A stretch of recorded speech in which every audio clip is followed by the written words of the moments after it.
of the most frightening stats I've read lately, and I come across all sorts of statistics, is that the rate of colon and rectal cancer among young adults is what I'm going to call skyrocketing.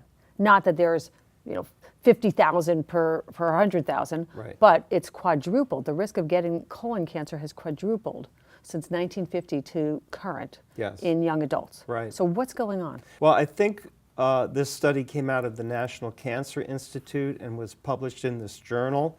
And the doctors were looking at a surprisingly alarming rate of increased cancers, colorectal cancers in young people. And they attributed it to two things. One, a change in diet full of saturated fat and trans fatty acids and basically refined carbohydrates. And second, inactivity, because a lot of people in the millennial generation are not getting the same exercise level as, say, the baby boomers did when they were the same age. So the combination of poor diet and lack of exercise seems to have affected obesity rates and also at the same time affected cancer rates. And within that diet, so it's the trans fats, but there's also I'll call it toxins. There's toxins in the ground that's coming in even if you try to have a healthful diet. You're exactly right. It's true.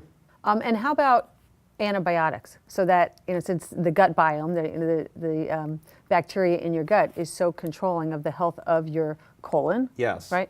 So Sarah's armchair theory, right? Does the antibiotics, the significant number of antibiotics that these younger people have been given, are continuing to be given, also potentially affecting their susceptibility to it? I'm not sure that was studied in the article in question, but I tend to agree with you that our gut flora has been changed by antibiotics and by poor diet, and that they're finding that the gut is an incredible source of immune protection, and that immunity has to do also with cancer rates. So I think that has something to do with it, yes. So now we've got, so those over 50, actually, the incidence of these have gone down, not necessarily because we're so much healthier, but because we're screening. Yes. So that we're able to catch it sooner. That's right. So what's the recommendation for these young adults? Do we need to have earlier screening? Do they need to be on the lookout for certain symptoms? Well, I think the obvious early recommendations are eat better and start moving your body, because let's face it, a lot of younger people are hooked onto technology and they don't move like they used to. I know in some school systems they've even eliminated physical education, which I think is terrible. Frightening. So those are basic things to look for.